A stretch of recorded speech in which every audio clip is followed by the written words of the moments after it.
The knife flashed in the kitchen light as Olivia Winters sliced through the heirloom tomatoes with practiced precision.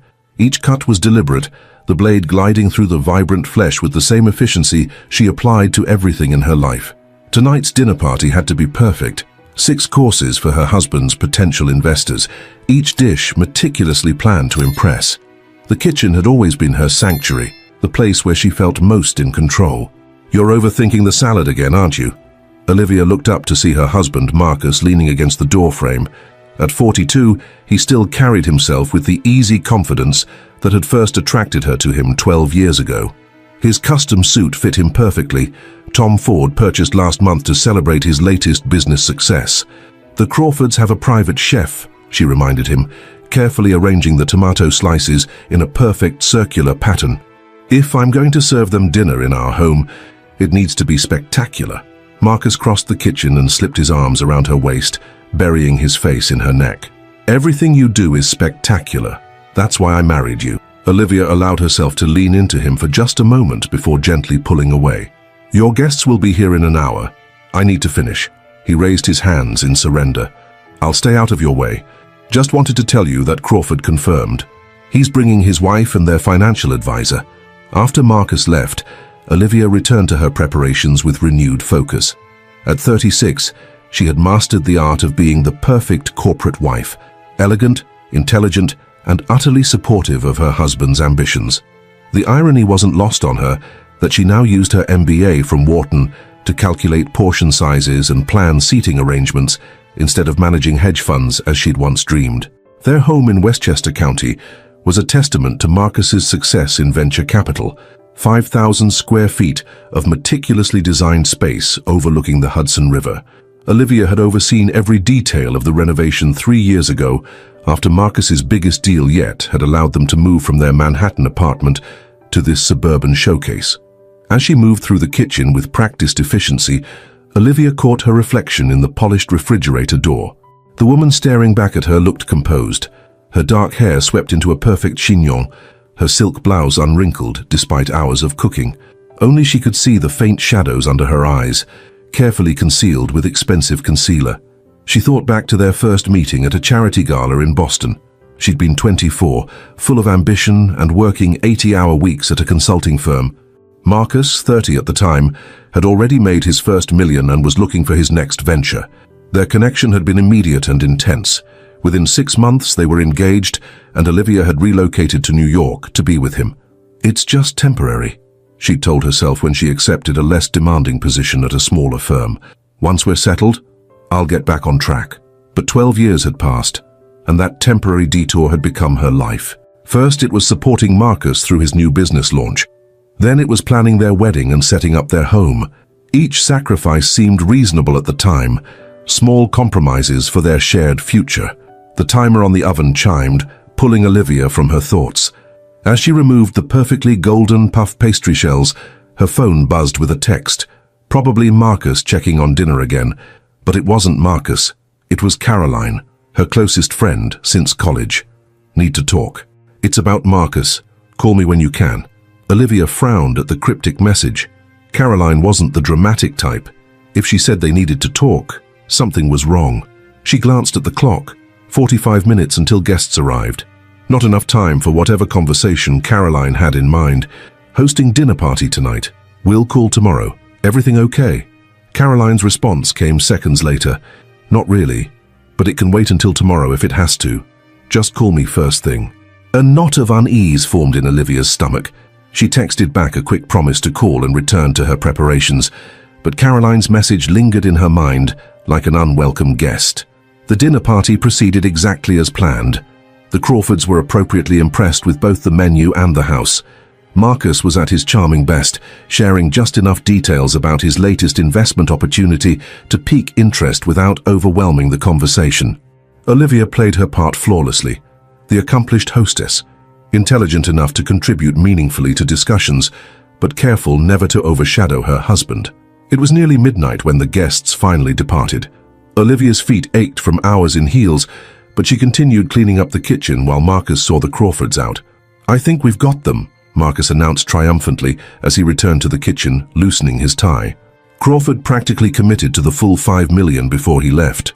"That's wonderful," Olivia said, loading the last of the crystal into the dishwasher. "I'm glad it went well." Marcus poured himself a celebratory scotch. "It went better than well.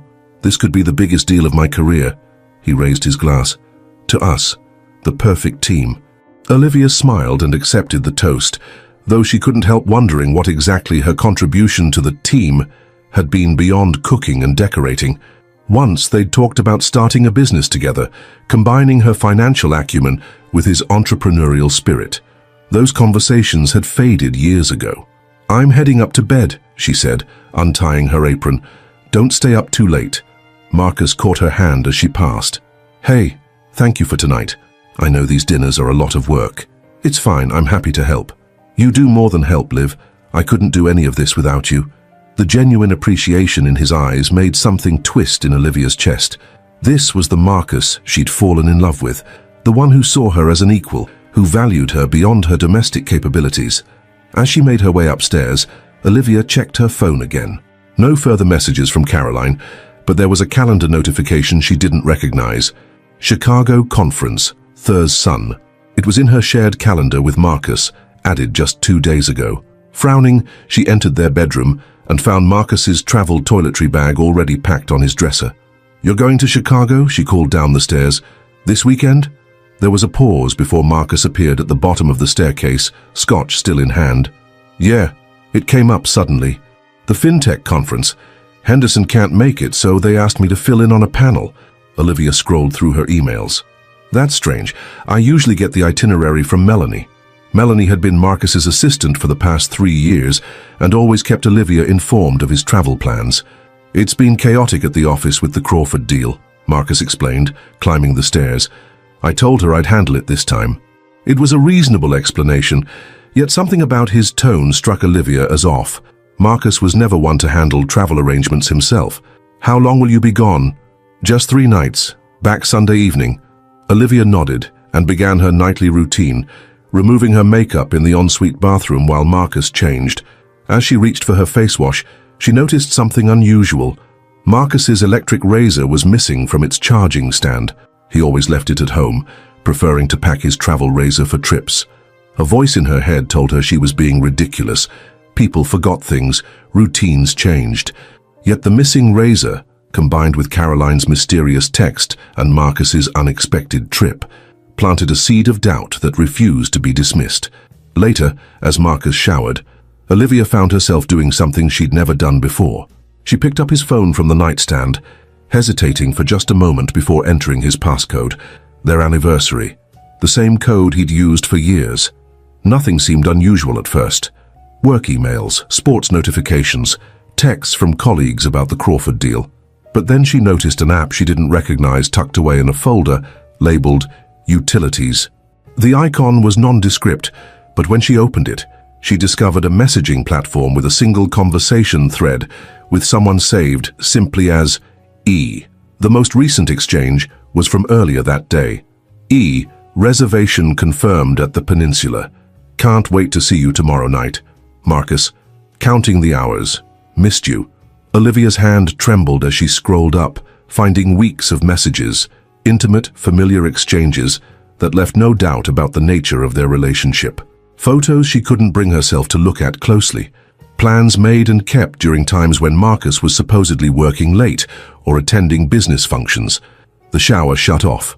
Quickly, Olivia closed the app and returned the phone to exactly where Marcus had left it. She slipped into bed, her heart pounding so loudly she was certain Marcus would hear it when he entered the room. But he noticed nothing amiss, sliding into bed beside her with a contented sigh. "What time is your committee meeting tomorrow?" he asked, his voice already heavy with approaching sleep. 10, she answered automatically, though she couldn't remember if that was accurate. The hospital charity committee she chaired seemed suddenly insignificant compared to the revelation burning in her mind. "Wake me before you leave?" Marcus murmured, rolling toward her and draping an arm across her waist. "Sure," Olivia whispered, lying perfectly still as her husband drifted to sleep beside her. In the darkness, her mind raced through the past several months, reinterpreting 100 small changes with newfound clarity. The late nights, the weekend emergencies, the sudden interest in his appearance, the unexplained charges on their shared credit card that he'd quickly explained away. All the classic signs she'd been too trusting or too busy to recognize. The perfect team. The bitter irony of his toast echoed in her mind as she stared at the ceiling, her world silently crumbling around her.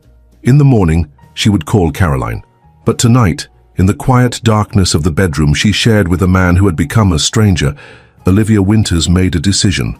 Whatever was happening, whoever E was, Olivia would not be a passive victim in the unraveling of her life. The woman who had once been ambitious enough to graduate top of her class at Wharton was still inside her, and that woman did not accept betrayal with quiet dignity. As Marcus's breathing deepened into sleep beside her, Olivia began to plan. Morning light streamed through the bedroom windows as Olivia opened her eyes. She'd barely slept, her mind churning with possibilities and plans. Beside her, Marcus's side of the bed was empty, the sound of the shower running in the master bathroom. She reached for her phone and texted Caroline. "He's leaving for Chicago today. Can we meet at 9? The response came immediately. "My place. Coffee will be ready." Olivia moved through her morning routine on autopilot, selecting a casual but elegant outfit, applying minimal makeup, preparing a simple breakfast. When Marcus emerged from the bathroom, already dressed in travel clothes, she handed him a cup of coffee without meeting his eyes. "You're up early," he commented, kissing her cheek. "Thought you might sleep in after last night's success." "Committee meeting," she said simply. "Lots to organize for the spring fundraiser." Marcus nodded, seemingly relieved she wasn't lingering over breakfast. "I should head out soon. The flight's at 11, but with traffic." "Of course." Olivia busied herself with loading the dishwasher. "How's the peninsula these days? Still have that amazing spa?" She felt rather than saw him freeze momentarily before responding. "I wouldn't know. We're staying at the Marriott downtown. Corporate rate." The lie slid so easily from his lips that Olivia almost doubted what she'd seen on his phone. Almost. "Well, travel safe," she said, forcing a smile. "Call me when you land?" "Always do." He grabbed his bag and headed for the door, then turned back. "I'm really proud of us, Liv. Everything we've built. I don't say that enough." The sincerity in his voice made something twist painfully in her chest. Even now, in the midst of betrayal, there were glimpses of the man she'd fallen in love with. After watching Marcus's car disappear down the driveway, Olivia grabbed her purse and headed to her own vehicle.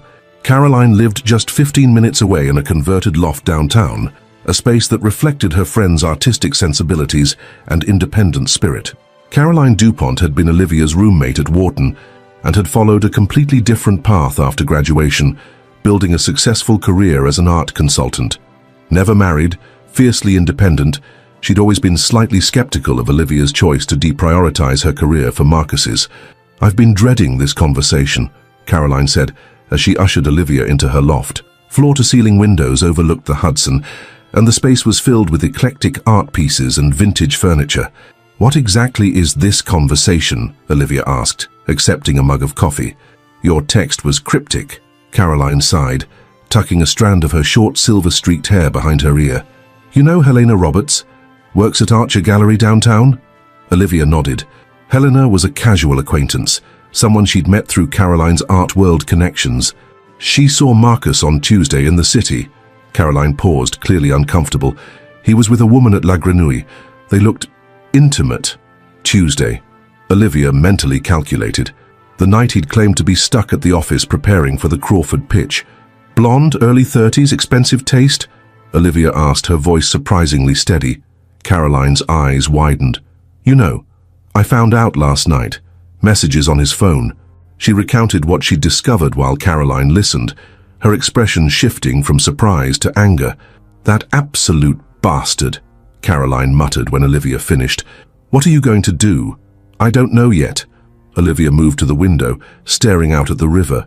"Part of me wants to confront him immediately, throw his things on the lawn, change the locks." "Completely justified," Caroline interjected. "But another part wants to understand why. What did I miss? When did we become this?" Her voice caught slightly. 12 years, Car, 12 years of building a life together, and suddenly I discover I don't really know the person I'm living with." Caroline joined her at the window. "This isn't your fault, Liv. Men like Marcus, successful, entitled, they sometimes think the rules don't apply to them. It's not that simple." Olivia replied, thinking of the complexity of their shared history. Marcus isn't just some wealthy jerk. She struggled to articulate the contradiction. He's the same person who held my hand through my father's funeral, who supported me when I wanted to quit my awful job at Meridian, who still brings me coffee every morning exactly how I like it. People can be good partners in some ways and terrible in others, Caroline said gently. But infidelity isn't a character flaw, Liv. It's a choice. Olivia nodded, absorbing her friend's perspective. I need to know more before I confront him. I need to understand what I'm dealing with. What are you thinking? I have access to our phone records, credit card statements, his schedule. Olivia's analytical mind was already cataloging information sources. I need to establish patterns, figure out how long this has been going on. Caroline raised an eyebrow. Going full detective, huh? Knowledge is power, Olivia replied simply. And right now he has all the power because he's the only one who knows the full truth. After leaving Caroline's, Olivia drove to the small coffee shop in town where she often worked on her charity projects. The familiar environment helped her focus as she logged into their shared accounts and began methodically combing through months of data. The picture that emerged was both clearer and more painful than she'd anticipated. The affair, if that's what it was, had begun approximately 4 months ago. Credit card charges for restaurants she'd never visited, Uber receipts for late-night rides, a pattern of business trips that aligned suspiciously with gaps in his usual communication habits. But it was the hotel charges that confirmed everything. The Peninsula Chicago booked for this weekend, and before that the Four Seasons in Boston, the Ritz in Philadelphia. Always luxury accommodations, always paid for from their joint account rather than his corporate card. He wasn't even trying to hide it, she realized. Not really. He was simply counting on her not to look, not to question. As Olivia worked, her phone buzzed with a text from a number she didn't recognize.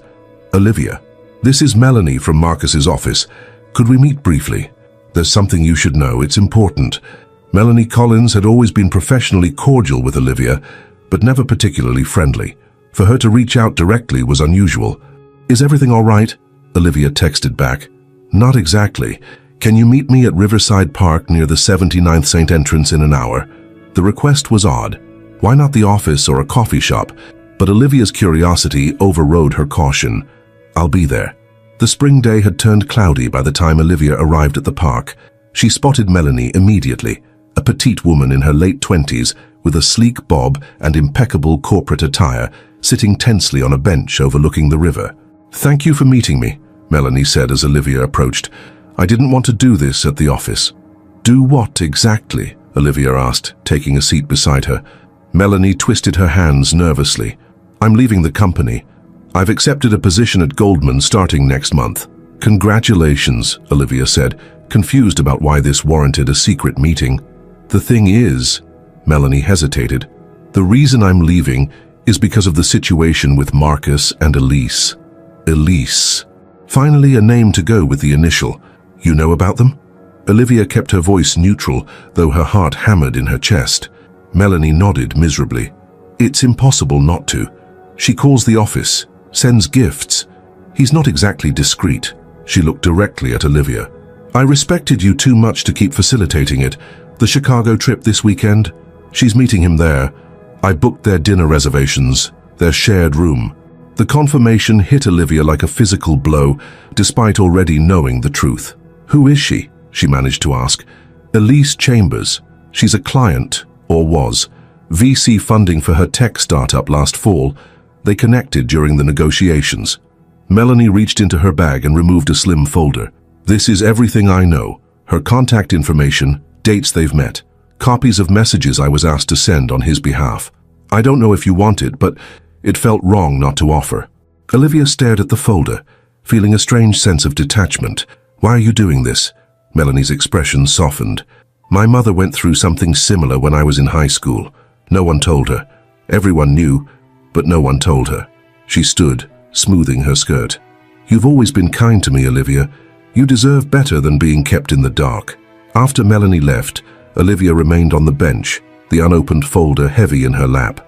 Part of her wanted to throw it into the Hudson without looking at its contents. Another part, the strategist who had once been ruthless in the corporate world, knew that information was her most valuable asset right now. She opened the folder. Inside were printouts of calendar entries, hotel confirmations, and most devastatingly, several photographs. Melanie had been thorough. There was Marcus with a stunning blonde woman, their body language unmistakable, entering hotels, sharing intimate dinners. In one, they were kissing outside a restaurant Olivia recognized, just 3 blocks from the office she had once worked at herself. Seeing the visual evidence made denial impossible. This wasn't a fling or a momentary lapse. This was a full-blown relationship happening parallel to their marriage. Olivia's phone buzzed. A text from Marcus. Landed in Chicago. Hotel's great. Panel prep tonight. We'll call later. Another lie. Another small betrayal piled atop the larger one. She was about to put her phone away when it buzzed again with an email notification. The sender was unfamiliar. echambersinnovatech.com. Her breath caught. Without thinking, she opened it. Olivia, we haven't met, but you know who I am. I think it's time we talk. Marcus doesn't know I'm contacting you, and he would be furious if he did.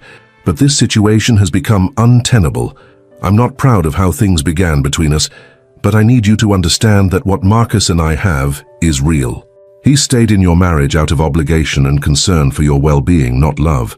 He's told me everything, how your relationship has been essentially over for years, how you've struggled emotionally since stepping back from your career, how you depend on him completely. He feels responsible for you, which is admirable but unsustainable. I'm not asking you to step aside. That's Marcus's conversation to have with you. I'm simply suggesting that continuing to pretend benefits no one. He's planning to talk to you after the Crawford deal closes. I thought you deserved some warning. This email isn't meant to hurt you, though I know it will. Sometimes the kindest thing is the truth, however painful. Elise Olivia read the email 3 times, each reading igniting a different emotion. Shock, rage, and finally a cold clarity. The sheer audacity of this woman, the manipulative framing, the casual cruelty dressed up as compassion. It was breathtaking. But what cut deepest were the lies about her that Marcus had apparently shared. The portrayal of her as emotionally unstable, completely dependent on him, someone to be pitied rather than respected. In that moment, Olivia understood that the betrayal went far beyond physical infidelity. Marcus had betrayed the very essence of who she was, rewriting their history to justify his actions. As she sat on that park bench, the Hudson flowing endlessly before her, something crystallized in Olivia's mind. This wasn't just about saving her marriage or seeking revenge. This was about reclaiming her identity, her agency, her truth. She would not be the woman in their story. The fragile, dependent wife graciously stepped around while her husband pursued real love. She would not be managed or manipulated or maneuvered out of her own life. Marcus had forgotten who she was before she became Mrs. Winters. It was time to remind him. The drive home from the park seemed to take both forever and no time at all. Olivia moved through a fog of emotion, rage cycling into grief, then hardening into resolve. She pulled into the driveway of her beautiful home and sat in her car, staring at the facade that now felt like a stage set for a life that had been partly fiction. Inside, she went directly to Marcus's home office. The space was immaculate, curated to project success and confidence. Awards displayed prominently, family photos arranged perfectly, expensive art selected to impress clients. Olivia had designed this room herself, creating the perfect backdrop for Marcus's ambitions. She sat in his leather chair and opened his computer. The password was the same as always, Wharton07, the year they'd met. So confident was he in her trust that he'd never bothered to change it or hide his digital footprint. For 2 hours, Olivia methodically combed through Marcus's emails, files, and financial records. The picture that emerged was comprehensive and damning. Marcus and Elise had met last October during funding negotiations for Innovatech, her AI security startup. Their professional relationship had quickly evolved into something more. By December, they were meeting regularly. By February, they were making future plans. One email exchange from March caught her attention. Elise, have you thought more about what we discussed about telling her after the Crawford deal? Marcus, it's complicated. Our lives are completely intertwined. Finances, social circles, family. Her sister's wedding is in June. I can't drop this bomb before that. Elise, you can't keep putting it off. It's not fair to any of us, especially her. Marcus, I know. After the deal closes and the wedding, I promise. I just need to figure out the right approach. She's more fragile than people realize. Fragile. The word burned through Olivia like acid. She was many things. Adaptable, accommodating, sometimes too willing to compromise, but never fragile. Her phone rang, startling her. The screen displayed Sydney calling, her younger sister. "Hey Sid," she answered, attempting to sound normal. "Just checking in on bridesmaid dress details," Sydney's cheerful voice responded.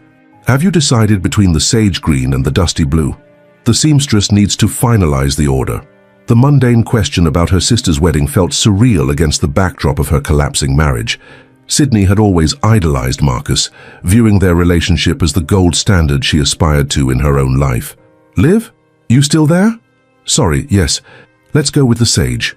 It will photograph better outdoors." "Perfect. And is Marcus still good to handle the music for the reception?" "Brad's cousin cancelled on us." Olivia closed her eyes. Marcus had volunteered his services, connections with a high-end DJ included. Just another example of how thoroughly he was embedded in her family. "I'll have to confirm with him. He's in Chicago for a conference." "The fintech thing, that's this weekend?" Sydney sounded surprised. "I thought that was next month. Brad was planning to attend too."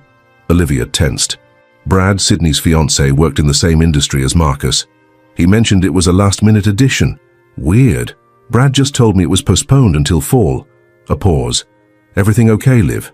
You sound off." For a moment, Olivia considered telling her sister everything, but Sydney's wedding was 6 weeks away. Revealing Marcus's betrayal now would cast a shadow over what should be her sister's perfect day. "Just tired from the dinner party last night," she lied. The Crawfords stayed until midnight. After assuring Sydney everything was fine and promising to call about florist details tomorrow, Olivia ended the call. The conversation had clarified something important. This situation extended beyond just her and Marcus. Her family, their friends, their entire social circle would be affected by whatever happened next. The doorbell rang, interrupting her thoughts. Through the security monitor, she saw Caroline standing on her doorstep holding takeout bags. "I figured you wouldn't feel like cooking," Caroline explained as Olivia let her in. "And I didn't want you to be alone tonight." They settled in the kitchen, with containers of Thai food that Olivia barely touched. Caroline listened silently as Olivia shared what she'd learned from Melanie and discovered in Marcus's emails. Finally, she showed her Elise's email. "Jesus," Caroline whispered when she finished reading. "The absolute gall of this woman." "It's not just her," Olivia said quietly. "Marcus created this narrative where I'm some fragile, dependent creature he's nobly taking care of while his heart is elsewhere." She pushed her food away. 12 years reduced to a pity project. Caroline's eyes flashed with anger. "What are you going to do?" "I've been reviewing our finances," Olivia said, her voice taking on a familiar, analytical tone that Caroline hadn't heard in years, the voice of the strategic consultant she'd once been. "Marcus has been making some interesting moves lately. Large transfers to a separate account, unusual investment patterns. You think he's hiding assets?" "Not necessarily hiding, but certainly preparing. The Crawford deal is worth millions in commission. If he's planning to leave after it closes..." She trailed off, the implications clear. Caroline studied her friend's face. "You're not just going to wait for him to drop the bomb, are you?" "No." Olivia's expression hardened. "But I'm not going to be rash either. Marcus has apparently been planning this for months. I need to be equally strategic." "What does that mean exactly?" Olivia opened her laptop to reveal a document she'd been working on. "Step 1. Secure my financial position. I've been a partner in building our wealth, not just a beneficiary of it. I need to ensure that's recognized." Caroline leaned forward, reading the detailed plan Olivia had outlined. It included contacting financial advisors, documenting joint assets, securing copies of important records, and consulting with top divorce attorneys. "Step 2, Olivia continued, gather comprehensive evidence, not just of the affair, but of my contributions to our lifestyle and his career." "And step 3, Caroline asked, clearly impressed by her friend's methodical approach. "Reclaim my professional identity," Olivia said firmly. "I've spent years hosting dinner parties and chairing charity committees while my MBA gathers dust. That ends now." Caroline reached across the table and squeezed Olivia's hand. "I'm impressed, Liv. Honestly, I was worried you might fall apart or rush into a confrontation without thinking it through." "I considered both," Olivia admitted. But neither serves me. Marcus has been calculating. I need to be smarter. She paused. There's one more component to my plan, but I need your help with it. Name it. I need to meet Elise Chambers, face to face. Caroline's eyes widened. Is that wise? Probably not, Olivia acknowledged. But I need to understand what I'm dealing with, and I want her to see me, not as the pathetic, fragile wife Marcus has described, but as who I really am. The next morning, Olivia set her plan in motion. She consulted discreetly with a financial advisor who specialized in high-net-worth divorces. She opened separate accounts and transferred a portion of their joint funds. Not everything, just enough to protect herself. She catalogued assets and gathered documentation of her non-financial contributions to their lifestyle and Marcus's career success. By afternoon, she had scheduled consultations with the 3 most respected divorce attorneys in the county. Caroline had helped her research each one, focusing on those known for handling cases involving complex financial situations and infidelity. That's every attorney worth having within 50 miles, Caroline noted when they finished. Even if he contacts them later, they'll have a conflict of interest and can't represent him. I'm not trying to trap him, Olivia clarified. I just need to understand my options. As evening approached, Olivia prepared for the most difficult part of her plan. Using information from Melanie's file, she had located Elise's office in Manhattan's Flatiron district. Her startup occupied half a floor in a modern building filled with tech companies. You don't have to do this, Caroline said as she drove them into the city. We could still turn around. I need to see her, Olivia insisted. Not for a confrontation, just clarity. They parked near the building and waited. According to Melanie's information, Elise typically worked late, especially when Marcus was traveling. Shortly after 7, a blonde woman in a sleek pantsuit exited the building. Even from a distance, Olivia recognized her from the photos. That's her, she whispered to Caroline. Wait here. Before Caroline could object, Olivia was out of the car and walking calmly toward Elise, who had stopped at a nearby coffee cart. Miss Chambers, Olivia said quietly when she approached. Elise turned, confusion flickering across her face before recognition dawned. To her credit, she didn't pretend not to know who Olivia was. Mrs. Winters, she said, her voice surprisingly steady. I wasn't expecting to meet you like this. Few of us get to choose the circumstances of difficult conversations, Olivia replied. Your email made it clear we needed to have one. Elise glanced around nervously. Perhaps somewhere more private. They settled at a small table outside a nearby cafe. Up close, Elise was younger than Olivia had expected, probably early 30s, with the polished confidence of someone used to navigating male-dominated tech spaces. I assume Marcus doesn't know you're here? Elise began. Just as he doesn't know about your email, Olivia countered. Let's start there. You said he's been portraying me as emotionally unstable and completely dependent on him. Elise had the grace to look uncomfortable. I only know what he's told me, and it never occurred to you to question that narrative, that a successful venture capitalist might have reasons to paint his wife a certain way to justify his actions. Elise faltered. It wasn't my place to question. No, just to participate in decimating someone's life. Olivia's tone remained composed despite her words. Tell me, what's the timeline here? You mentioned the Crawford deal closing. I don't think I should discuss. The deal closes next Friday, Olivia interrupted. Marcus stands to make approximately $4 million in commission. Convenient timing to initiate divorce proceedings, wouldn't you say? For the first time, Elise looked genuinely surprised. I don't know anything about the financial details. Don't you? The CEO of an AI security firm, someone who successfully negotiated millions in venture funding, doesn't pay attention to financial timing.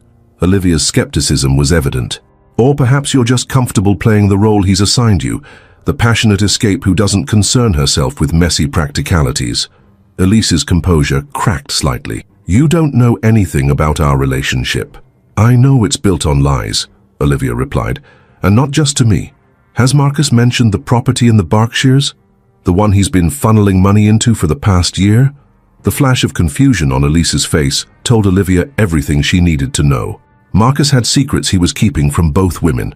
I didn't come here to argue or threaten you, Olivia said, her voice softening slightly. I came because I needed to see the person Marcus decided was worth destroying our marriage for.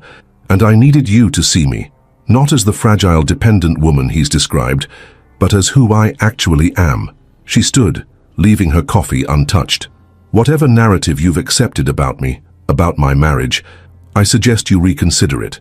People who lie to their spouses rarely tell the complete truth to their lovers. As Olivia walked away, Elise called after her. He does love me, you know. Olivia turned back briefly. Perhaps, but love built on deception rarely survives exposure to the truth. When she returned to Caroline's car, her friend looked at her anxiously. How did it go? Exactly as it needed to, Olivia replied, a new certainty in her voice. Take me home. I have a flight to book. A flight? Where are you going? Chicago. Olivia's expression was resolute. It's time to end this charade, but on my terms, not his. As Caroline drove them back to Westchester, Olivia's phone chimed with a text from Marcus. Miss you. Panel went well. Thinking of you. Another lie, casually delivered. But it would be the last one she silently accepted. In their bedroom, Olivia packed a small overnight bag while booking a morning flight to Chicago. The Peninsula Hotel was expecting her. She'd called ahead using her status as Mrs. Winters to add her name to the reservation Marcus had made. As she zipped her bag closed, Olivia caught her reflection in the mirror. The woman staring back at her was changed, her eyes clearer, her jaw set with determination. For years she had compromised, accommodated, and diminished herself in service to their shared life. That ended now. Tomorrow she would confront not just her husband's betrayal, but the betrayal of her own potential. The journey back to herself would begin with one irreversible step onto that plane to Chicago, setting in motion a confrontation that would change everything. The Peninsula Chicago exuded quiet luxury, its lobby a symphony of marble and crystal beneath soaring ceilings. Olivia approached the front desk with practiced confidence, the same poised demeanor she'd perfected for countless charity galas and business functions over the years. Good morning. I'm checking in under the Winters reservation, she said smoothly. My husband arrived yesterday. The receptionist tapped at her computer. Of course, Mrs. Winters, your husband has already collected the key card, but I'd be happy to prepare another for you. That would be perfect. I'd like to surprise him, Olivia smiled, projecting the image of a devoted wife arranging a spontaneous visit. Has he left for the day yet? I don't believe so. The last restaurant charge was for room service breakfast about an hour ago. The receptionist handed over a key card with a practiced smile. You're in the executive suite on the 18th floor. Enjoy your stay. Olivia's heart pounded as the elevator ascended. The confrontation she'd rehearsed in her mind a dozen times was now moments away. When the doors opened on the 18th floor, she hesitated briefly before striding purposefully down the hallway. She paused outside the suite door, listening. Muffled voices came from inside, one distinctly Marcus's, the other female. Taking a deep breath, she slid the key card into the lock and pushed the door open. The suite was stunning, a spacious living area opening onto a panoramic view of Chicago's skyline. Marcus sat at a desk near the window, phone to his ear, his back to the door. On the sofa lounged Elise, wrapped in a hotel bathrobe, scrolling through her phone. It was Elise who noticed Olivia first.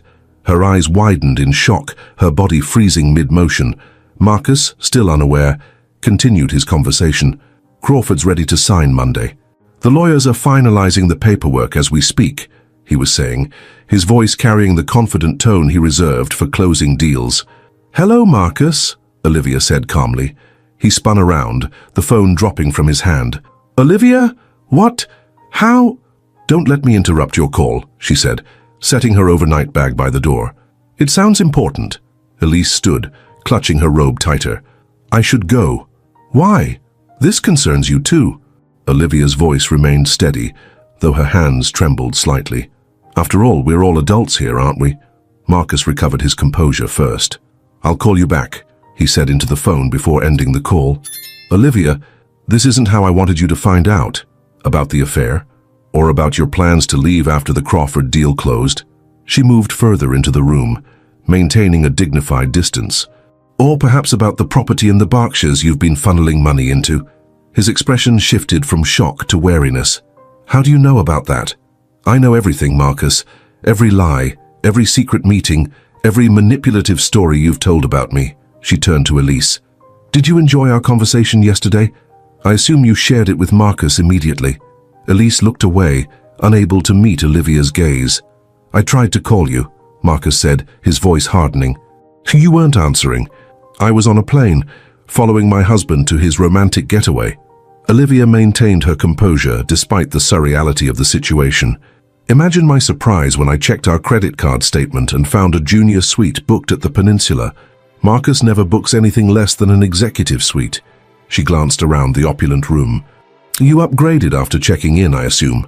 Marcus ran a hand through his hair, a gesture Olivia recognized as a sign of him calculating his next move.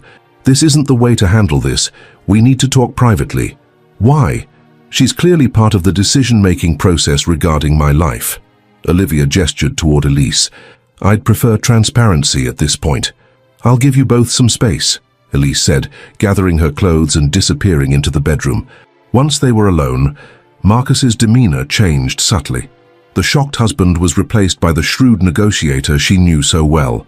"You've made your point," he said quietly, "but causing a scene won't help either of us." "I'm not here to cause a scene. I'm here to inform you that I'm aware of your plans and I'm taking appropriate steps to protect myself." "Protect yourself?" His eyebrows rose. "From what?"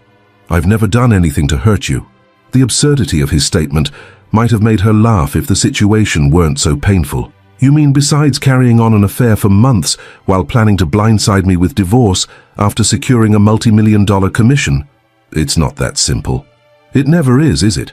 She moved to the window, gazing out at the city below. "I've consulted with attorneys. I've documented our finances. I've gathered evidence of the affair, including Melanie's comprehensive file." She turned to face him.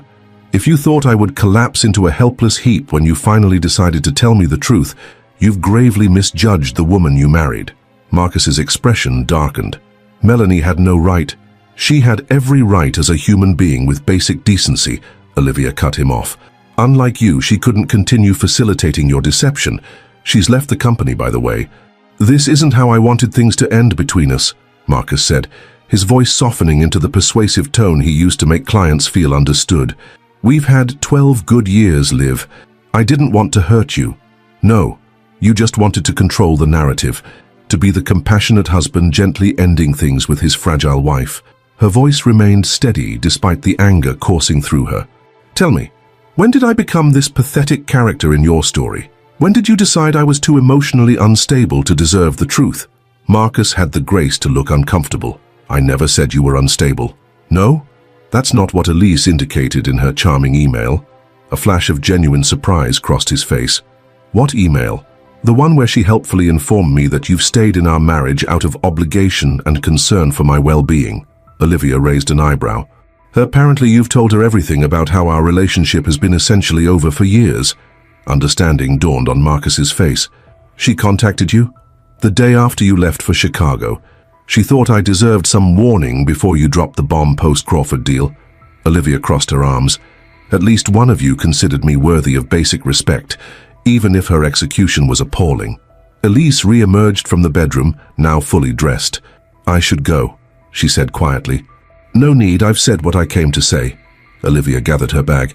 "I'll be returning to New York this afternoon. When you come home, Marcus, you'll find I've moved into the guest room.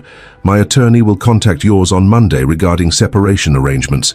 Marcus stepped forward, his expression shifting to one she recognized from countless negotiations, calculated sympathy mixed with firm resolve. "Liv, we can work this out without lawyers. You know how messy that gets." "I know exactly how messy it gets," she replied. "Just as I know that your concern isn't for my well-being, but for the financial implications of a divorce without prenuptial protections." She turned to leave, but Marcus caught her arm. "Don't do this, Olivia, not like this." She looked pointedly at his hand until he released her. "How would you prefer I respond to betrayal and deception? With quiet acceptance? That's not who I am, Marcus, though clearly you've forgotten that." As the door closed behind her, Olivia felt a curious lightness. The confrontation had gone nothing like she'd imagined. No shouting, no tears, no dramatic accusations. Instead, she'd found a clarity and strength she hadn't fully known she possessed. Her phone buzzed with a text from Caroline. "How did it go? Are you okay?" "Better than expected," she replied. "Flying home this afternoon. We'll call later." On the flight back to New York, Olivia found herself thinking not about Marcus or Elise, but about herself. who she had been before marriage, who she might become now. She pulled out her tablet and began making notes, ideas flowing with an energy she hadn't felt in years. By the time the plane landed, she had the outline of a plan, not just for navigating the divorce, but for reclaiming her professional identity. The financial consulting firm where she'd once excelled had an opening for a senior strategic advisor. She'd seen the listing weeks ago, but had dismissed it automatically, assuming Marcus wouldn't support such a significant change to their lifestyle. That constraint no longer applied. The next few days passed in a blur of activity. Olivia moved her things to the guest room and met with 2 of the attorneys she'd contacted. She updated her resume and reached out to former colleagues. Caroline came over daily, providing moral support and practical assistance as Olivia began the process of disentangling her life from Marcus's. When Sydney called about wedding details, Olivia made the difficult decision to be honest with her sister. "Marcus and I are separating," she said simply. "I've discovered he's been having an affair." Sydney's shocked silence gave way to tears and then anger on Olivia's behalf. "The wedding is 6 weeks away," she said finally. "What are we going to do?" "Nothing changes with your plans," Olivia assured her. "I'll still be your maid of honor. Marcus won't be attending, obviously, but that's a small adjustment. But Dad's retirement party next weekend." Marcus was handling the video presentation. Olivia had forgotten about the family gathering planned to celebrate her father's retirement from his medical practice. "I'll take care of it," she promised, adding another item to her growing list of tasks. When Marcus returned from Chicago 3 days after their confrontation, the dynamic between them had shifted irreversibly. He attempted several approaches: contrition, reason, subtle manipulation, but Olivia maintained her resolve. The separation was happening. The divorce proceedings would begin after Sydney's wedding, and no amount of negotiation would change her mind. "At least tell me what you want," Marcus said one evening as they awkwardly navigated sharing the kitchen. "Half the assets. The house." "I want what I'm legally entitled to," Olivia replied, "and what I've earned through 12 years of partnership. The attorneys will sort out the details." A flicker of respect crossed his face. "You've changed." "No, I've remembered who I am." The interview at Hamilton Strategic Consulting went better than Olivia could have hoped. Her former mentor, Julian Hamilton, was now the managing partner and had followed her career, or its absence, with interest. "Frankly, I always thought it was a loss to the industry when you stepped back," he told her over coffee after the formal interview. "Your analytical skills were exceptional. Life took a different direction," Olivia said carefully. Julian studied her thoughtfully. "And now it's changing course again?" "Yes, significantly." He nodded, seeming to understand more than she'd explicitly stated. "The position is yours if you want it. The compensation package isn't what you'd be making if you'd stayed in the game for the past decade, but it's a solid restart." The offer letter arrived the next day. The salary was indeed less than she might have commanded had she continued her career trajectory, but it represented something far more valuable than money: independence. When she shared the news with Caroline over dinner, her friend raised a glass in celebration. "To new beginnings." "It still feels surreal," Olivia admitted. "A month ago I was planning charity galas and hosting Marcus's business dinners. Now I'm starting over professionally at 36. "Not starting over," Caroline corrected. "Continuing what you put on hold." That weekend, Olivia organized her father's retirement video, connecting with colleagues and friends from his 40-year medical career.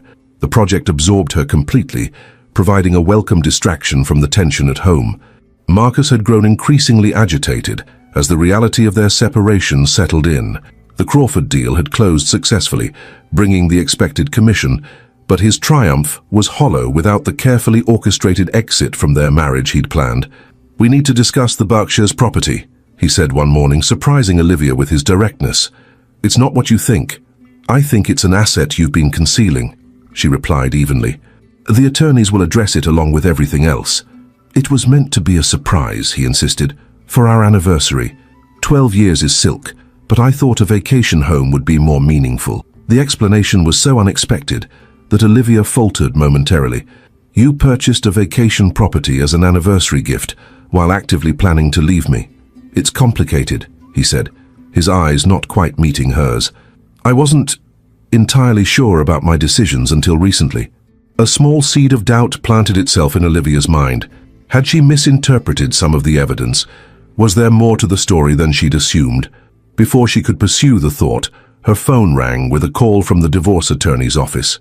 "Mrs. Winters, we've received some concerning information. Could you come in this afternoon?" 3 hours later, Olivia sat across from Patricia Walsh, the sharp-eyed attorney she'd retained, staring at a stack of documents. "These were filed yesterday," Patricia explained. "Your husband has transferred significant assets to a trust established in his parents' names. The timing suggests an attempt to shield these assets from division during divorce proceedings." The doubt that had briefly flickered to life died instantly. How significant? Approximately $7 million, including the Berkshires property and most of the Crawford commission. Olivia felt a cold fury replace her earlier uncertainty. Can he do that? Not legally, no, but undoing it will complicate matters significantly. Patricia leaned forward. "Mrs. Winters, I need to be blunt. Your husband is preparing for a fight. These maneuvers suggest he's willing to play hardball despite the evidence of infidelity you've provided. What do you recommend? We need to act quickly to freeze joint assets before more can be transferred. And..." Patricia hesitated.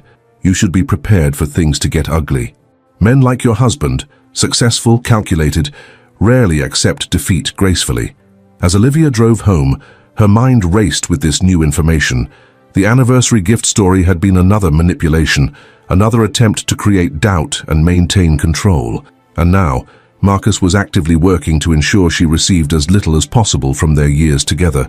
She pulled into the driveway to find an unfamiliar car parked outside, a sleek black Mercedes with rental plates. As she entered the house, voices from the living room made her pause. "She's completely overreacting," Marcus was saying.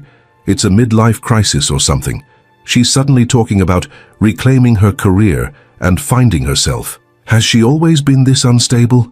A woman's voice responded. Not Elise, but someone older with a slight southern accent. "Not until recently. Ever since she left that charity board, she's been different. Erratic, suspicious."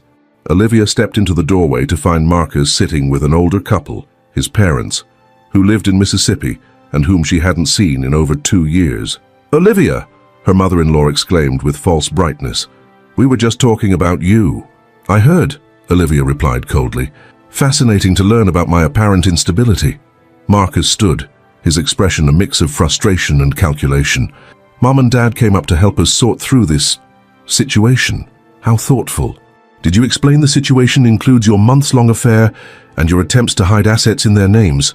Her in-laws' shocked expressions would have been comical under different circumstances. "That's not what's happening," Marcus said quickly. "I was protecting our assets in case you made rash decisions during this emotional time. By transferring them to a trust in your parents' names without my knowledge." Olivia raised an eyebrow. "Let's not insult each other's intelligence, Marcus." His father cleared his throat uncomfortably. "Perhaps we should give you two some privacy." "No need," Olivia said. "I've just come to collect some things. I'll be staying with Caroline for the foreseeable future." She headed upstairs to pack, Marcus following close behind. "This is exactly the irrational behavior I was talking about," he hissed once they were alone. "You can't just walk out. Watch me." She pulled a suitcase from the closet.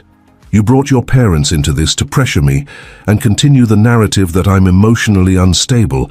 It won't work. They came because they care about us," he insisted. "And yes, I moved some assets temporarily. It's standard practice during separation." "Is it standard practice to lie about anniversary gifts too?" She continued packing methodically. "Or to pretend the fintech conference wasn't cancelled while you were actually with your girlfriend in Chicago?" Marcus's expression hardened. "You've been investigating me." "Correction. I've been discovering the truth you've worked so hard to conceal." As she zipped her suitcase closed, Marcus played his final card. "If you leave like this, if you push for a legal battle, I'll make sure you regret it. The board positions, the charity connections, the social circle we've built, all of it will disappear." Olivia paused, truly looking at her husband, this man she'd loved and supported for 12 years. For the first time, she saw him clearly. Not the charming, successful partner she'd believed in, but someone willing to threaten and manipulate to maintain control. "Do your worst," she said quietly. "I'd rather start over with nothing than continue living a lie with you." As she drove to Caroline's apartment, her phone buzzed with a text from an unknown number. Opening it at a stoplight, She found herself staring at a document image, a legal agreement between Marcus and Elise dated 6 months earlier, outlining terms for a business partnership that went far beyond a simple investment in her startup. The accompanying message was brief. "There's more to this than you know. Meet me tomorrow." Melanie Rain pounded against the windows of Caroline's loft as Olivia studied the document Melanie had sent. It outlined a complex business arrangement between Marcus and Elise, not just investment in her startup, but a partnership agreement giving Marcus significant control over Innovatech's operations and intellectual property. "This doesn't make sense," Olivia said, showing Caroline the document. "If they were planning a future together, why would he structure a deal that gives him this much leverage over her company?" Caroline frowned. "Maybe the relationship came after the business arrangement. The dates don't align. According to Melanie, they were already involved when this was signed." Olivia checked her watch. "I'm meeting her in an hour at the coffee shop on Marigold Street. Want me to come with you?" "No, I need to do this alone." Olivia gathered her things. "But keep your phone close. Something about this feels wrong." The coffee shop was nearly empty when Olivia arrived. Melanie sat in a corner booth, her usual polished appearance replaced by a nervous energy that manifested in constantly checking the door. "Thank you for coming," Melanie said, as Olivia slid into the seat across from her. "I wasn't sure you would after everything." "You've been the only honest person in this situation," Olivia replied. "I appreciate that. Now, what's this document, and why are you showing it to me?" Melanie glanced around before leaning forward. "The affair isn't what you think it is, or rather it's not all that it is." "Explain." Innovatech developed an AI security protocol that major financial institutions are desperate to acquire. Marcus recognized its potential immediately, but Elise was reluctant to sell. She wanted to maintain control, build the company herself. Olivia nodded, following the business logic. "So, what changed?" "Marcus." Melanie's expression darkened. "He pursued her personally to gain her trust. The affair wasn't just about attraction, it was strategic. He needed her to sign that agreement, giving him effective control over the technology." The revelation hit Olivia like a physical blow, not just betrayal, but calculated exploitation, using intimacy as a business tactic. "How do you know this?" "I overheard him on the phone with Richard Crawford 2 months ago. They were discussing how to structure the acquisition once Marcus had secured Elise's cooperation. Crawford wants the technology for his banking clients, and Marcus stands to make far more than just the commission on the venture capital deal. And Elise doesn't know?" "I don't think so. She seems genuinely in love with him." Melanie hesitated. "There's more. The trust he established in his parents' names. It's designed to hold the patents and licensing rights for the Innovatech protocols. The documentation shows expected revenues of over 50 million in the first year alone." Olivia sat back, processing this new dimension of betrayal. "So this was never about us, our marriage ending, him leaving me for Elise. It was about business all along. Marcus is planning to push Elise out once the technology transfer is complete.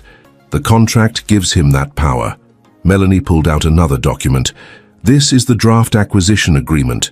Crawford Enterprises will acquire Innovatech, but the core intellectual property will already be controlled by Marcus's trust. Elise gets a buyout that's a fraction of the technology's value. Why are you telling me this?" Melanie looked away. "I've worked for Marcus for 3 years. I've seen how he operates, how he manipulates people, what he's doing to both you and Elise." She shook her head. "I couldn't be part of it anymore. What's your suggestion?" "The Crawford acquisition finalizes at a signing ceremony tomorrow evening. Everyone will be there. Marcus, Elise, the Crawfords, investors. If Elise learns the truth before then..." Olivia considered the implications. Warning Elise would certainly disrupt Marcus's plans, perhaps give her a chance to protect herself legally, but it would also potentially destroy a major business deal, affecting many beyond just Marcus. "Thank you for this information," Olivia said finally. "I'll need to think about how to proceed."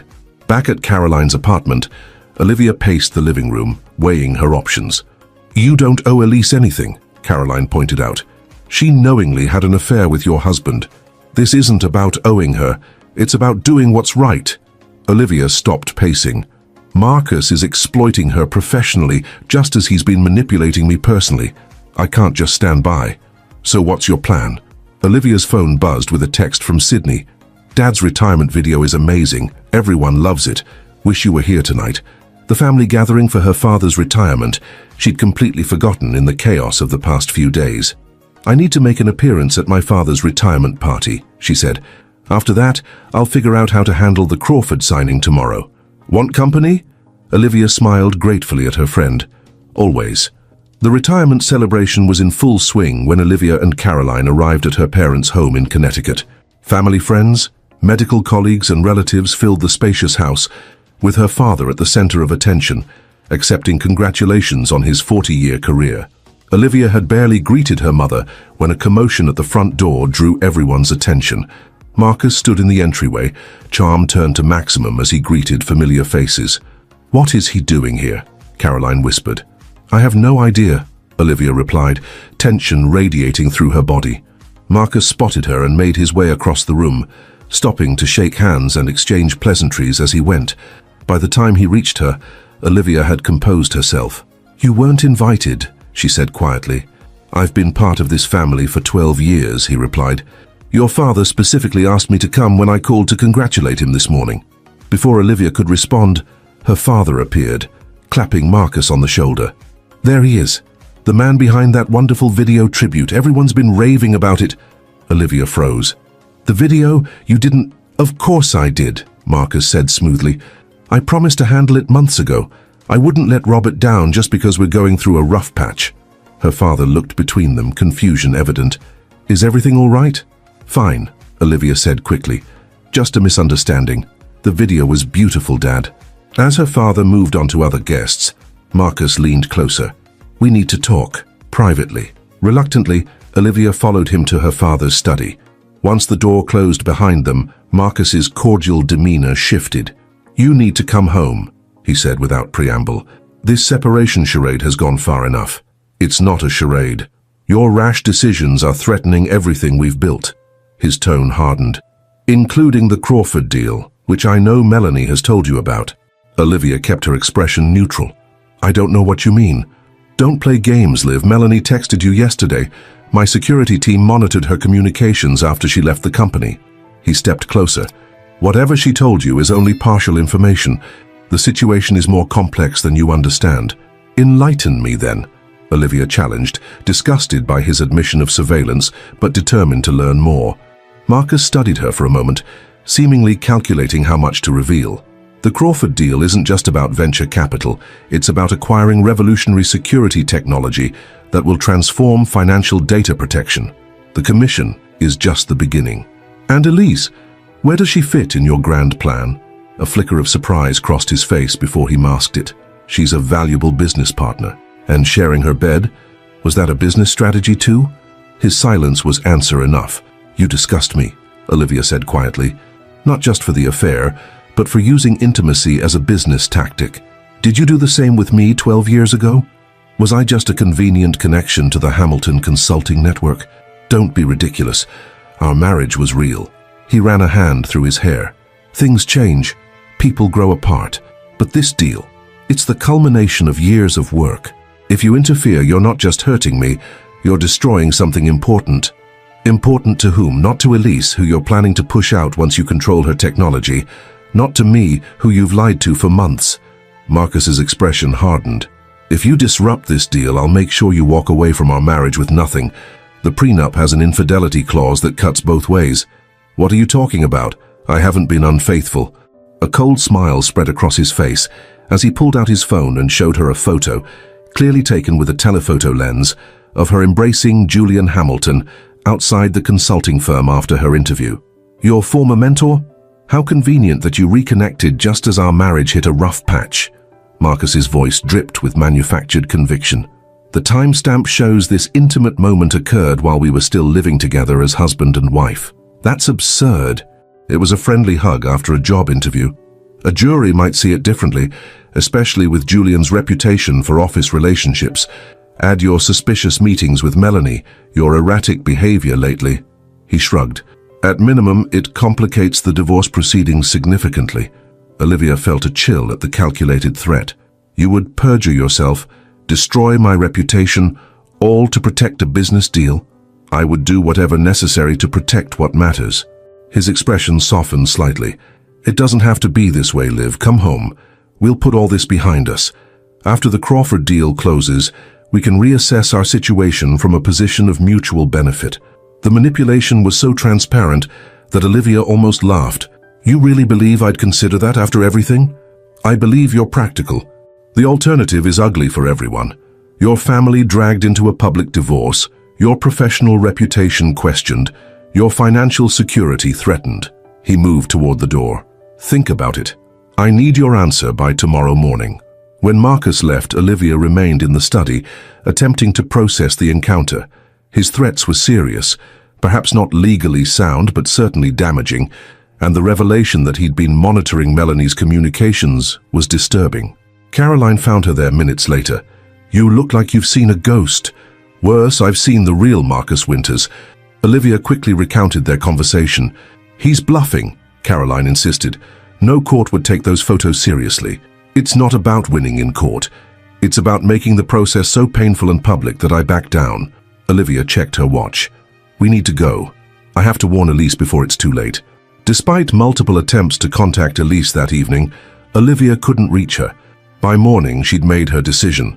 The Crawford signing was scheduled for 7 p.m. at the St. Regis Hotel. She would go there, find Elise, and reveal Marcus's true intentions before the contracts were signed. What she didn't expect was to receive an invitation. "It just arrived by courier," Caroline said, handing Olivia the heavy cream envelope. Inside was a formal invitation to the Crawford Enterprises acquisition celebration, addressed to Olivia Winters. "It's a power play," Olivia realized. "He wants me there, under his control, to show that everything's fine between us." "Or it's a trap," Caroline warned. "Either way, it's my chance to speak with Elise." The Saint. Regis Ballroom was transformed for the evening's event. Elegant floral arrangements, champagne flowing freely, New York's financial elite mingling with tech industry leaders. Olivia arrived alone, having convinced Caroline to remain outside as backup. She spotted Marcus immediately, holding court near the front of the room with Richard Crawford. Elise stood nearby, stunning in a midnight blue dress, looking every bit the successful entrepreneur about to secure her company's future. As Olivia made her way through the crowd, several acquaintances stopped her with curious glances and superficial conversation.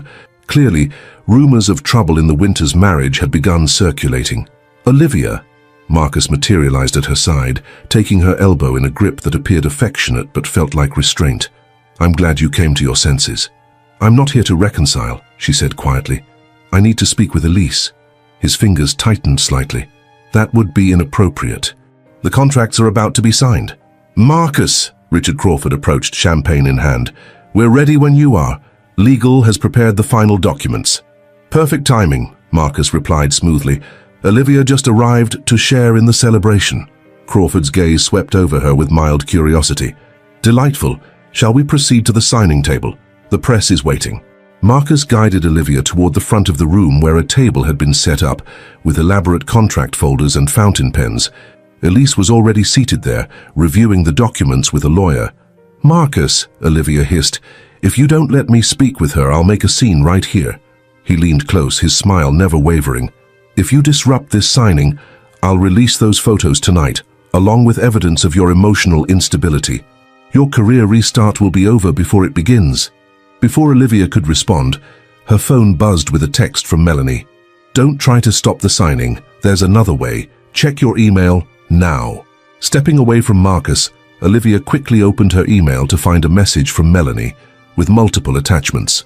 The first was an audio recording, a conversation between Marcus and Richard Crawford discussing their plan to cut Elise out after acquiring her technology. The second was documentation of the trust structure designed to funnel profits away from Innovatech's original founders. "Ladies and gentlemen," Crawford's voice boomed across the room, "we're gathered to celebrate a landmark acquisition that will transform the financial security landscape."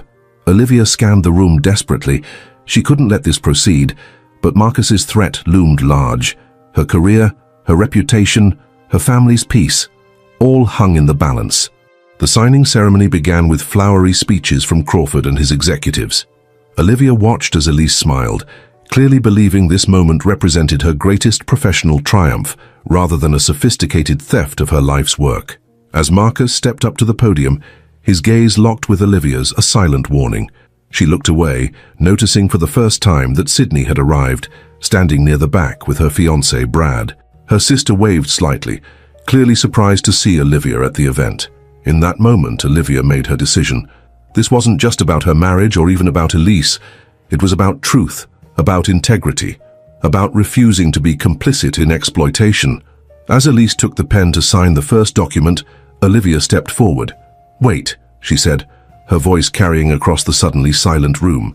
"Before anyone signs anything, there's something everyone needs to know." Marcus moved toward her, but she dodged him, approaching the signing table directly. "Elise, the contract you're about to sign transfers control of your technology to a trust controlled by Marcus, not to Crawford Enterprises directly." Olivia kept her voice steady. "You're being manipulated both personally and professionally." The room erupted in murmurs. Elise stared at Olivia, confusion evident. "That's absurd," Crawford interjected. "The terms are transparent. Mrs.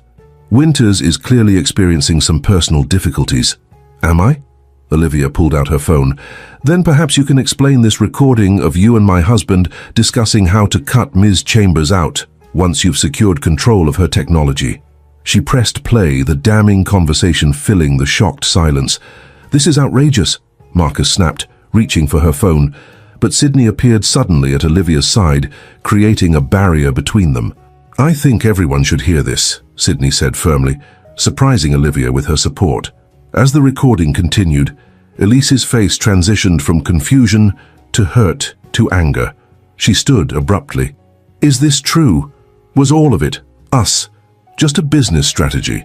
Marcus's expression hardened as he realized the situation was beyond salvaging.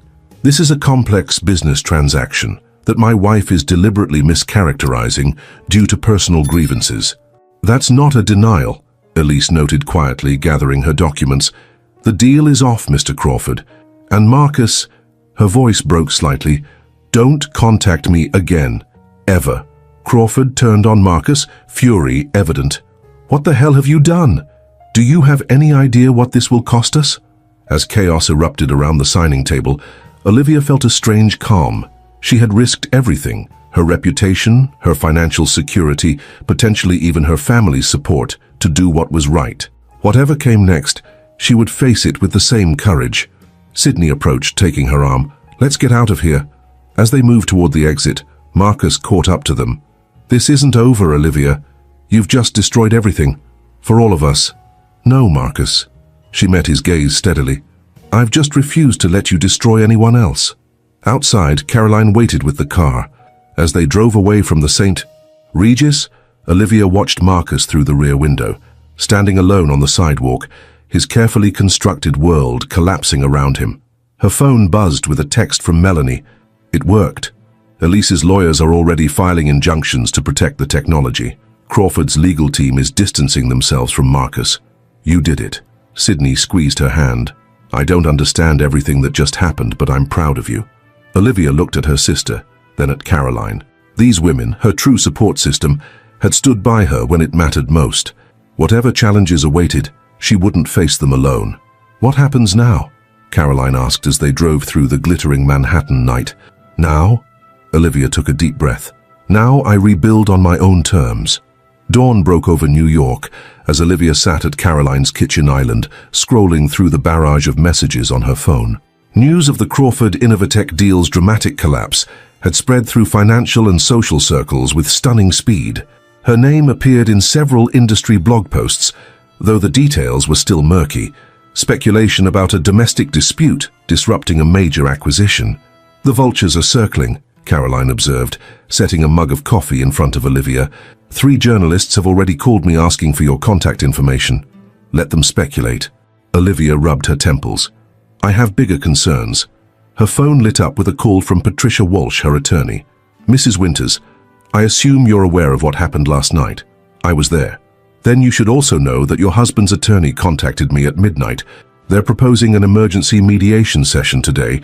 Apparently, Mr. Winters is eager to settle matters quickly and quietly." Olivia wasn't surprised. With the Crawford deal collapsed and his professional reputation in jeopardy, Marcus would be desperate to contain the damage. "What's your recommendation?" she asked. "Attend, but offer nothing. His position has weakened considerably overnight." The prenuptial protections he was counting on may not apply given the circumstances. After ending the call, Olivia noticed a text from Sydney. Family brunch at Mom and Dad's at 11. They need to hear everything from you, not the rumor mill. I've got your back. The thought of explaining everything to her parents made Olivia's stomach tighten. They had always adored Marcus, viewing him as the perfect son-in-law. Her father, especially, had bonded with him over golf and business discussions. You need to go, Caroline advised when Olivia shared the message. Better they hear it from you than piece it together from gossip. I know, Olivia sighed. I just wish I had more time to process everything myself before having to explain it to others. The family home in Connecticut felt different as Olivia pulled into the driveway. No longer a place of uncomplicated comfort, but a space where difficult truths needed to be confronted. Sydney met her at the door, enveloping her in a fierce hug. You were amazing last night, her sister whispered. I had no idea what was happening, but I knew you needed support. Thank you for being there, Olivia replied, emotion catching in her throat. I wasn't expecting to see you. Brad got an invite through work. When I saw you confronting Marcus, Sydney shook her head. I just knew something major was happening. Their parents waited in the sunroom, faces etched with concern. Robert and Elizabeth Hampton had been married for 40 years, their relationship the stable foundation Olivia had always tried to emulate. Darling, her mother began, we've been so worried. There are all these rumors, and Marcus called Robert this morning sounding absolutely distraught. Marcus called you? Olivia interjected, immediately on guard. Her father nodded, his expression grave. He said there had been a terrible misunderstanding, that you were going through something difficult. He mentioned stress, possibly depression. Of course he did, Olivia murmured. Even now, Marcus was attempting to control the narrative, painting her as unstable. For the next hour, Olivia laid out the truth. The affair, the business manipulation, the threats, and finally, the confrontation at the signing ceremony. Her parents listened in stunned silence, their expressions shifting from shock to disbelief to anger. I can't believe he would do this, her mother said finally. He's been part of our family for 12 years. That's what made it so effective, Olivia replied. I trusted him completely, we all did. Her father, who had remained silent throughout most of her explanation, finally spoke. I introduced him to Crawford. His voice was heavy with regret. I vouched for his character when that deal was first being discussed. You couldn't have known, Dad. I should have. He looked at her directly. You're my daughter. I should have seen something was wrong. None of us saw it, Sydney interjected. Marcus was expert at presenting exactly what everyone wanted to see. After brunch, as Olivia prepared to leave for the mediation session, her father pulled her aside. I've already called Andrew Pearson, he said, referring to his longtime friend who headed one of New York's most prestigious law firms. He'll be joining your legal team today. No arguments, he added, when Olivia began to protest. You've handled this with incredible strength, but you don't have to do it alone. The mediation took place in a sterile conference room at a neutral law office in Midtown.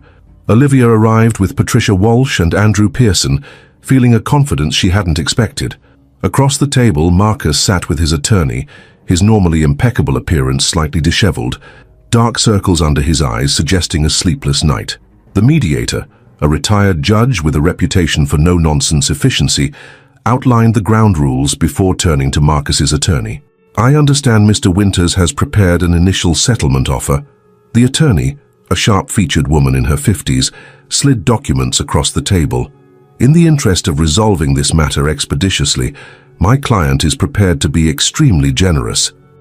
Patricia reviewed the proposal, her expression revealing nothing. When she passed it to Olivia, the terms became clear. Marcus would provide a one-time payment of $2 million, Olivia would retain her jewelry and personal items, and Marcus would keep the house, investment accounts, and all business interests. In exchange, Olivia would sign a comprehensive non-disclosure agreement, covering both the marriage and any business dealings she had knowledge of. This is insultingly inadequate, Andrew Pearson stated flatly. Mrs. Winters was an equal partner in building your client's success for 12 years. She's entitled to half of all marital assets, at minimum. Given the circumstances of the separation, my client believes this offer is more than fair, Marcus's attorney countered. We're prepared to provide evidence that Mrs. Winters has been emotionally unstable, potentially engaging in her own extramarital relationship, and that her actions last night constituted deliberate sabotage of a legitimate business transaction. Olivia forced herself to meet Marcus's gaze directly. He looked away first. "Before we continue," Patricia interjected, "I should inform you that we've received documentation this morning from Elise Chambers' attorneys. They've provided extensive evidence of Mr. Winters' actions, including recorded conversations where he explicitly discusses using their personal relationship to manipulate Ms. Chambers professionally." She placed a USB drive on the table. "Additionally, we have testimony from Melanie Collins regarding Mr. Winters' systematic deception and the surveillance he conducted after she left his employment. Should this matter proceed to litigation, all of this becomes public record." The mediator reviewed the materials silently, his expression growing increasingly grave. When he finished, he looked at Marcus and his attorney. "I strongly suggest you reconsider your position," he advised. "The courts take a very dim view of the kind of manipulation and deception evidenced here." 4 hours later, Olivia emerged with a settlement that exceeded her expectations. She would receive half of all marital assets, including the proceeds from the sale of the Westchester house, half of their investment portfolio, and a substantial portion of Marcus's business holdings unrelated to the now-defunct Crawford deal. Most importantly, there would be no non-disclosure agreement. Olivia would retain the right to tell her own story.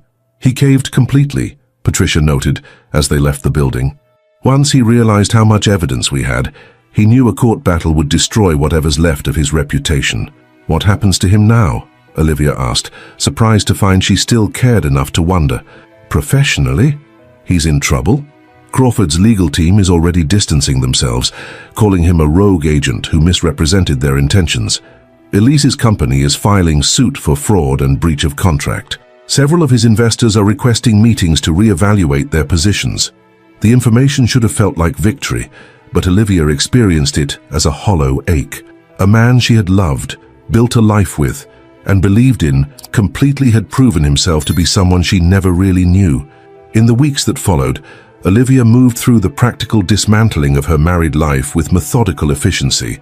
The Westchester house sold quickly, and she found a small but elegant apartment in the city, not far from the Hamilton consulting offices, where she had begun working full-time. Sydney's wedding proceeded as planned, though with obvious adjustments. Olivia stood proudly as maid of honor, delivering a toast that celebrated love built on honesty and equal partnership. If some wedding guests whispered about Marcus's absence and the rumors surrounding the Winters separation, Sydney's joy remained undimmed. The legal and financial repercussions continued to unfold. Marcus's firm lost several major clients, and 2 board positions he had held were quietly not renewed. Elise's company survived the turbulence, securing new investment that allowed her to maintain control of her technology. She sent Olivia a simple but heartfelt email. "Thank you for your courage. Some betrayals teach us who we don't want to be. Others show us who we truly are." Melanie found a position at a respected investment firm and occasionally met Olivia for coffee, their shared experience creating an unexpected bond. Caroline remained a steadfast presence, helping Olivia rebuild not just her living space, but her sense of self beyond the identity of Mrs. Marcus Winters. It was Caroline who convinced Olivia to attend the annual Hamilton Consulting Gala, a lavish affair that brought together the firm's clients, partners, and industry leaders. "You can't hide forever," Caroline insisted as they prepared for the event. "You've done nothing wrong. Hold your head high." The ballroom of the Plaza Hotel glittered with New York's financial elite. Olivia felt a moment of trepidation as she entered, knowing that whispers and curious glances would follow her. But Julian Hamilton greeted her warmly, introducing her to key clients as one of our most valuable strategic advisors, whose insights have already transformed 2 major accounts. Midway through the evening, Olivia excused herself to step onto the terrace for a moment of quiet. The autumn air was crisp, the city lights stretching out below like fallen stars. "Quite a view," a voice said behind her. She turned to find Marcus standing there, impeccably dressed but somehow diminished from the commanding presence she remembered. "What are you doing here?" she asked, keeping her voice level. "Julian and I have history. The invitation was extended before." He gestured vaguely. "Everything." They stood in uncomfortable silence, the sounds of the gala muted behind them. "I heard you sold the Berkshires' property," Olivia said finally. "Had to. Legal fees. Settlements with Elise's company, declining client base. He shrugged, attempting nonchalance. I'm not destitute, but certain adjustments were necessary. I never wanted to destroy you, Marcus. Didn't you? His gaze was sharp. You could have confronted me privately. Instead, you chose the most public, damaging method possible.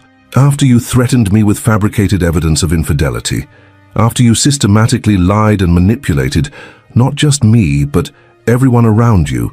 Olivia shook her head. Your destruction was self-inflicted. I simply refused to be complicit in it. He looked away out toward the city. I loved you, you know. In the beginning. That wasn't a lie. I believe you. But love without respect, without honesty, what is that worth, really? Marcus studied her face. You seem different. I am. The realization crystallized as she spoke it. I've remembered who I was before I started compromising for you, before I started believing that supporting your dreams was more important than having my own. And you're happy? Working for Julian? Living in that tiny apartment, starting over at your age? The attempt to wound her fell flat. Happier than I was living a beautiful lie. She moved toward the door. Goodbye, Marcus. Olivia, he called after her. When she turned, something like regret crossed his features. I'm sorry, not for getting caught, but for who I became, for what I did to you. The apology, perhaps the first genuine one he'd offered, settled something inside her. I know. That's the tragedy. You became someone even you can't respect. Back inside the gala, Olivia rejoined Caroline, who had been watching the terrace exchange with concern. Everything okay? She asked. Yes, Olivia replied, surprised to find it was true. I think I finally got closure.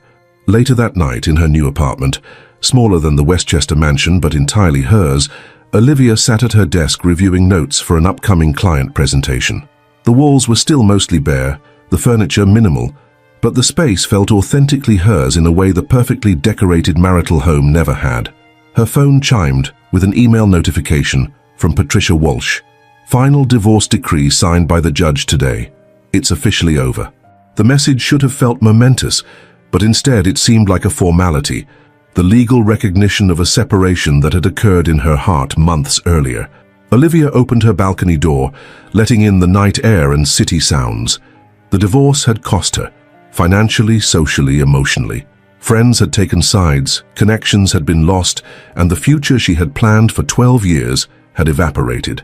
The victory had indeed been bitter. And yet, as she looked out at the city skyline, Olivia felt something unexpected, possibility. At 36, she was building a career that challenged and fulfilled her. She had discovered which relationships in her life were genuine and which had been maintained through her connection to Marcus. Most importantly, she had reclaimed her own narrative. Her phone rang, Julian Hamilton calling about a potential new client who specifically requested Olivia for their account. They were impressed with your presentation last week, he explained. This could be a significant opportunity for you to build your own client portfolio. After the call, Olivia returned to the balcony, a strange peace settling over her. She had lost the life she thought she wanted, but gained something perhaps more valuable, the chance to create a life that was authentically hers, built on her own terms, reflecting her true values. The city stretched before her. Millions of lights, millions of stories. Hers was just one among them, but it was finally, truly, her own. The journey ahead would not be easy, but she would walk it with clear eyes and an open heart, no longer defined by someone else's expectations or limited by someone else's betrayal. Olivia Winters, no longer just Marcus's wife, no longer just the perfect hostess or supportive partner, stood at the threshold of a new chapter. And despite everything it had cost to get here, she was ready to turn the page. 5 years later, morning light streamed through the floor-to-ceiling windows of Olivia's corner office. At 41, she had achieved what many considered impossible, building Hampton Strategic Advisors, from a concept into one of New York's most respected boutique consulting firms in just under 5 years. The nameplate on her desk read, Olivia Hampton, a return to her maiden name that symbolized more than just her divorce. It represented reclaiming her identity, her ambitions, and her future. Her father's retirement gift had been seed funding for the venture, but Olivia had grown the firm through her own strategic brilliance and tireless work. The Singapore clients are waiting in the conference room, her assistant announced from the doorway. And Caroline called to confirm dinner tonight at Veritas. Thank you, Rachel. Olivia gathered her materials, taking a final glance at the view of Central Park before heading to the meeting. Hampton Strategic specialized in helping women-led businesses secure funding and scale effectively, a niche Olivia had identified through her own experiences and Caroline's connections in the art world. What began as a small operation with 3 employees now occupied half a floor in a midtown tower and employed a team of 15 consultants. The meeting proceeded smoothly, her presentation polished and authoritative. The confidence she projected wasn't the careful performance of her days as Marcus's wife, but a natural extension of her expertise and passion. These clients, like most who sought her firm's services, came through referrals from previously successful partnerships. After the meeting, Olivia checked her calendar and smiled at the notation for the evening: Sydney plus baby dinner. Her sister had given birth to her first child 3 months earlier, a daughter named Olivia in her honor. As she gathered her things to leave for the day, her phone chimed with a news alert. Her breath caught when she saw the headline, "Former financial powerhouse Marcus Winters returns to New York market after West Coast exile." Olivia hesitated before opening the article. She rarely thought about Marcus these days, their shared history feeling increasingly like a chapter from someone else's life. The article was brief but illuminating. After nearly 5 years rebuilding his reputation in San Francisco, Marcus had secured backing for a new venture capital fund focused on sustainable technology. The accompanying photo showed him at a launch event, looking older but still handsome, standing next to a woman identified as his business partner, Dr. Helen Liu. There was no mention of personal relationships, though Olivia had heard through industry circles that he had dated briefly, but remained unmarried. She closed the article without feeling the emotional turbulence such news might once have caused. Whatever Marcus did now existed in a parallel universe that no longer intersected with hers. Veritas, Caroline's favorite Italian restaurant, buzzed with Friday evening energy when Olivia arrived. She spotted her friend already seated at their usual corner table, cradling baby Olivia, while Sydney adjusted the diaper bag. "There she is," Caroline announced as Olivia approached, "the woman who turned down a partnership at Hamilton to start her own empire." Olivia smiled, kissing her friend's cheek before embracing her sister and taking the baby into her arms. Julian understood. He's even referring clients to us now. The 3 women settled into their seats, ordering wine while catching up on personal and professional developments. Caroline had expanded her art consultancy to include emerging artists from underrepresented communities, while Sydney had recently been promoted to creative director at her advertising firm. "Do you remember when we thought having it all meant a successful husband and a beautiful house in the suburbs?" Sydney mused, watching her sister expertly balance the baby while reviewing the menu. "Some lessons come at a higher cost than others," Olivia replied, "but I wouldn't trade what I've built for that life, not for a moment." Later, when Sydney was changing the baby in the restroom, Caroline leaned forward with a conspiratorial smile. "So are you going to tell her about Gabriel, or am I sworn to secrecy forever?" Olivia felt a blush rise to her cheeks. Gabriel Chen, an architect she had met through a client 8 months ago, had gradually become an important part of her life. The relationship had developed slowly, both of them carrying scars from previous marriages, both cautious about new beginnings. "I'm telling her tonight," Olivia admitted. "He asked me to move in with him. And I said I needed time to think." She twisted her napkin slightly. "It's a big step." Caroline studied her friend's face. "You're scared." "Terrified," Olivia admitted. "Not of Gabriel. He's wonderful. I'm scared of losing myself again, of compromising too much." "You're not the same person you were with Marcus," Caroline reminded her gently. "The woman who built Hampton Strategic from nothing isn't going to disappear because she shares an address with someone." When Sydney returned, Olivia shared her news, receiving immediate enthusiasm from her sister. "Gabriel is perfect for you," Sydney declared. "He respects your independence, he's secure enough in himself not to be threatened by your success, and he makes you laugh. When's the last time we saw you truly laugh before him?" The conversation shifted to other topics, but Olivia found herself contemplating her sister's observation. The journey from Mrs. Marcus Winters to Olivia Hampton had transformed her in ways both visible and profound. She worked harder than ever, but derived genuine fulfillment from it. Her circle of friends was smaller, but more authentic. Her relationship with her family had deepened through shared adversity. The losses had been real: financial security without the need to build it herself, social connections that evaporated when sides were taken, the comfort of a path clearly defined. Yet what she had gained seemed increasingly precious: self-determination, genuine relationships, work that reflected her values. As dinner concluded and they prepared to leave, Olivia's phone rang with an unfamiliar number.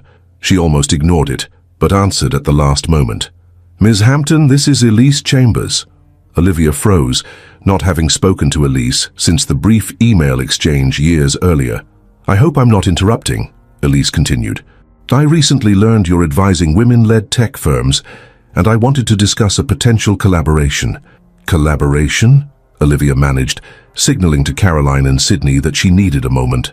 "My company is establishing a foundation to help women rebuild after personal and professional setbacks," Elise explained. "Your expertise would be invaluable on our advisory board."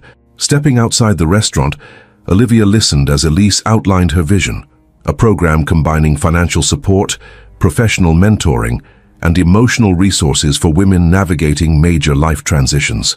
"Why me?" Olivia asked when Elise finished. "Given our history, because of our history," Elise replied simply. "We both know what it costs to rebuild from betrayal, and we both understand that the women who need this most often suffer in silence." After promising to consider the proposal, Olivia rejoined her sister and friend, sharing the unexpected conversation. "The universe has a strange sense of humor," Caroline observed. "5 years ago, you were adversaries over the same man. Now you might be allies helping other women." "Life isn't linear," Sydney added, adjusting her sleeping daughter in the carrier. "Sometimes the worst chapters lead to the best ones." Later that night, in her apartment overlooking the city, Olivia stood at the window reflecting on the day's unexpected developments. Marcus returning to New York, Elise proposing a collaboration, Gabriel waiting for her answer about moving in together. She thought about the woman she had been 5 years earlier, accomplished yet diminished, confident in social settings yet insecure in her own value, financially comfortable yet professionally unfulfilled. The journey from there to here had required courage she hadn't known she possessed. Her phone chimed with a text from Gabriel. "No pressure on the decision. Whatever you choose, I'm not going anywhere. Some things are worth waiting for." The message brought unexpected tears to her eyes. This was what real partnership looked like: support without dominance, patience without manipulation, love without conditions. On her desk sat the latest profile of Hampton Strategic in Business Week, featuring Olivia on the cover with the headline, "The Comeback: How Olivia Hampton Turned Personal Tragedy into Professional Triumph." The article detailed her rise from the ashes of a high-profile divorce, but it missed the most important truth. This wasn't a comeback at all, but a becoming. The woman she was now had always existed beneath the carefully curated exterior of Mrs. Marcus Winters. She had simply needed the catalyst of betrayal to emerge fully formed, to shed the compromises that had slowly diminished her. Picking up her phone, she texted Gabriel back. "Some things are worth embracing fully. Yes, to moving in together. Yes, to building something real."